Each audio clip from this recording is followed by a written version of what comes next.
Agency Tectonics, a publishing setback in AI, and a StubHub IPO? Finally?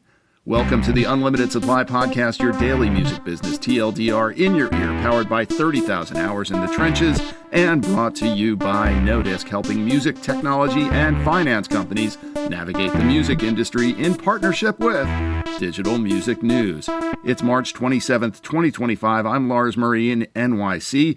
It's Touring Thursday, but before we hit the road, there was a setback for music publishers and their thundering hordes of litigators as a federal judge this week rejected an injunction against AI giant Anthropic over the use of copyrighted lyrics as training data. And while Anthropic and the publishers agreed on guidelines for AI outputs at the end of last year, the judge's ruling said that the publishers had failed to establish how AI-generated lyrics trained on copyrighted lyrics would devalue the copyrighted lyrics. And while it shouldn't be hard for those thundering hordes of litigators to establish harm, probably the major damage here to publishers is that it gives Anthropic more time to let the platform learn. And the more entrenched a training set is in a large language model, the harder it will be to disentangle in the future. To a large extent, this is a race against the clock for the publishers, and now the ball is back in their court. It's all very complex and idiosyncratic. Dylan Smith has the coverage at Digital Music News. SoundCloud released its latest music intelligence report this week, and it's taking the opportunity to loudly proclaim its value as a Gen Z music discovery engine. While the general streaming market is trending more toward catalog listening at the expense of new music, SoundCloud's new music share at nearly 50% is almost double that of the mainstream industry, whose new music listening rates have been inching down through the mid-20% range over the last 3 years. Elias Leight has the story over at Billboard. All right, let's hit the road. The business of booking is complex and idiosyncratic, and to an outsider like me, the agency business seems to be in a constant state of flux, with the fortunes and affiliations of artists seemingly in constant motion. There have been a couple of big moves at the top of the major agencies over the past week and a half, adding to that complexity and idiosyncrasy. The first is the impending departure of UTA founder and relative tentpole Jeremy Zimmer, who will be replaced by UTA president David Kramer on June 1st.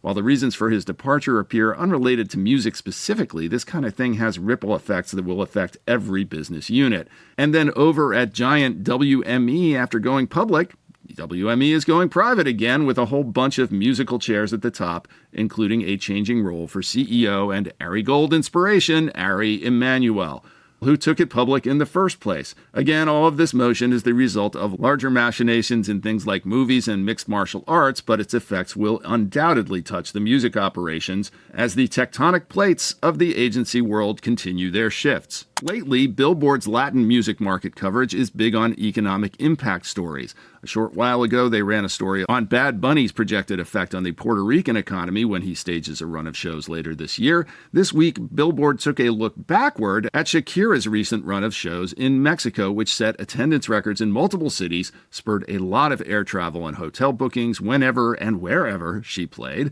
with an overall impact of what looks to be upward of $500 million.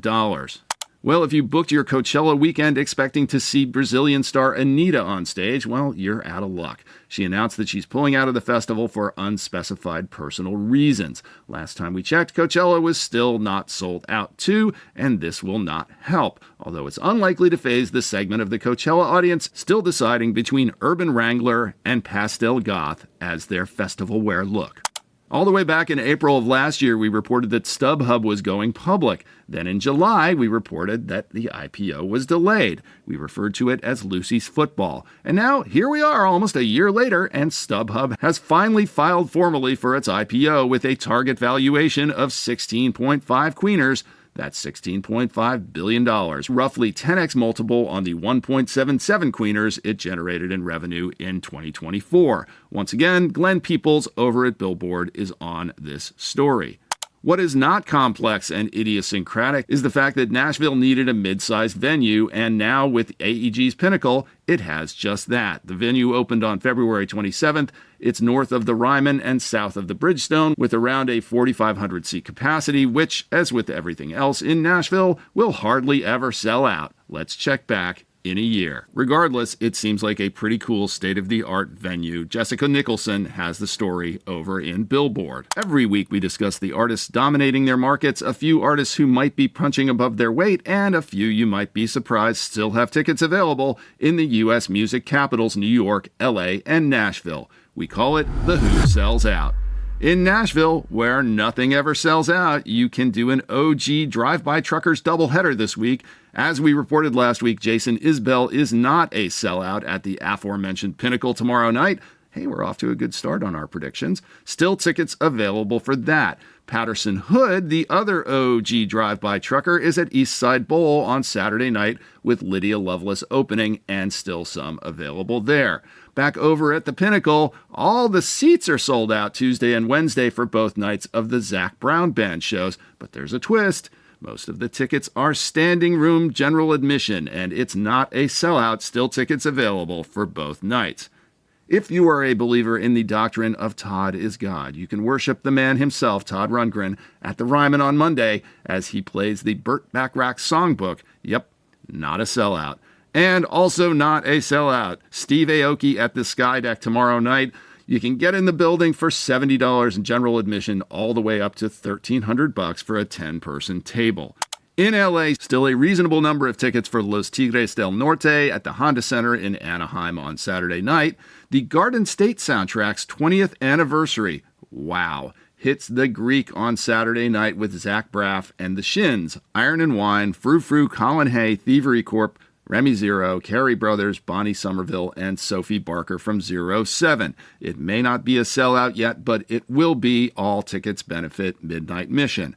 Still tickets available for old friend K-Flay. Seriously, check out her What Am I Doing Here podcast on YouTube. It's great. She's playing Saturday night at the Belasco. And of course, the big event this week in LA is Billboard's Women in Music Saturday night at the YouTube Theater with two Megans, Maroney and Trainer, Angela Aguilar, Erykah Badu, Glorilla, Gracie Abrams, Jenny, Mooney Longa, and Tyla. Still some of the more expensive orchestra seats available. Cheap seats are a sellout. In NYC, Nathaniel Rateliff and the Night Sweats bring their South of Here tour to Madison Square Garden tonight. Still a few scattered tickets available at Face, but hey, we're going to call that one a sellout. When we talk about punching above their weight, we're talking about Nathaniel Rateliff.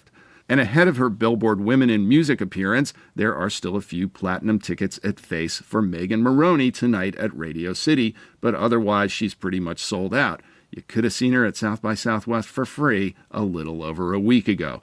The cheap seats at Radio City are over $200. Chinese superstar GEM is all but a sellout at Barclays on Saturday night unless you want side view, but you're still going to have to pony up 1,233 yuan or $170 just to get in the building. However, also at Barclays on Sunday, there are tons of seats available at Face for J Balvin, punching below his weight. On the smaller side, good luck trying to get into Market Hotel to see the return of Wet Leg for a hype underplay on Monday. Tickets are going to be on sale tomorrow. You have to sign up for a text message to get those, and they're going to go fast. And that's it for Touring Thursday. Support for the Unlimited Supply podcast is provided by RoyFi, which provides the lowest rates and fairest terms on advances in the industry. RoyFi is a proud partner of Vistex Earth Program and A2IM. If you're interested in taking advantage of RoyFi's technology and capital to help your artists grow, email me directly at lars@nodisk.com. And by Hangout.fm. Hangout by Turntable Labs is the new social listening platform where users connect, discover new music, and play over 100 million songs. It's the best way to share music in real time with friends, family, and even complete strangers. Check it out at Hangout.fm. If you like what you hear, please hit that follow button wherever you get your podcasts, or even just ask Siri or Alexa to play the Unlimited Supply podcast. Drop us a rating and a review on Spotify or Apple Podcasts or YouTube, and tell a friend or three. Links are in the show notes, but you can also visit unlimitedsupplypod.com to sign up for our newsletter, to tell us what you think about the show, to suggest feature ideas, to feed us info, to feed us lunch, to call us out on our dubious assertions, and to tell us what we're missing out on. I'm Lars Murray, and remember, in this business, no conflict means no interest.